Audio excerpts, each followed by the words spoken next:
touchy subject. What is prostasia? And what is MAP? What does this mean? Prostasia is a relatively new foundation or group of non-offending pedophiles, people who are attracted to children, who don't want to identify as a pedophile. They want the stigmatism of pedophilia to go away, and that they are in an environment with less shame, less judgment, less stigmatism, and therefore are able to act out their needs on and using other methods other than live children. So it's to prevent further exploitation of children, child abuse. The intent is good. The idea of this is good. What does MAP stand for? Minor attracted persons. So not pedophiles. They don't want to be called pedophiles, obviously. It'd be pretty hard to have that label, wouldn't it? But I would like to remind everybody, pedophilia is a sexual disorder and is very much a mental illness.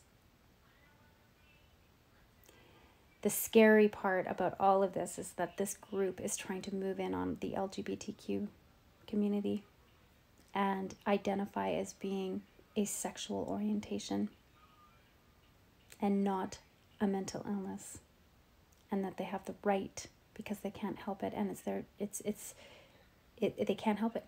This is their sexual orientation, to be attracted to children. And therefore, let's find ways of just treating this by using other things. Yes, what do you think they do when they go to see a therapist? They find ways and outlets so they don't hurt and affect children. But being part of a group that's creating dolls and other things that are a little disturbing. The problem here is that you are now wanting to immerse yourself in a group of people who don't exploit children, who don't harm people, and actually have a different sexual orientation, not a mental illness. Trying to pass off pedophilia as a sexual orientation is so beyond wrong, because all this is going to do is enforce the people who can't control their impulses and their compulsions and their thoughts, and now they're going to identify as it's being a sexual orientation, their choice, and they will further use it to exploit and hurt children. It is not a sexual orientation. It is very much a mental illness, and it should not being pushed into LGBTQ. The end.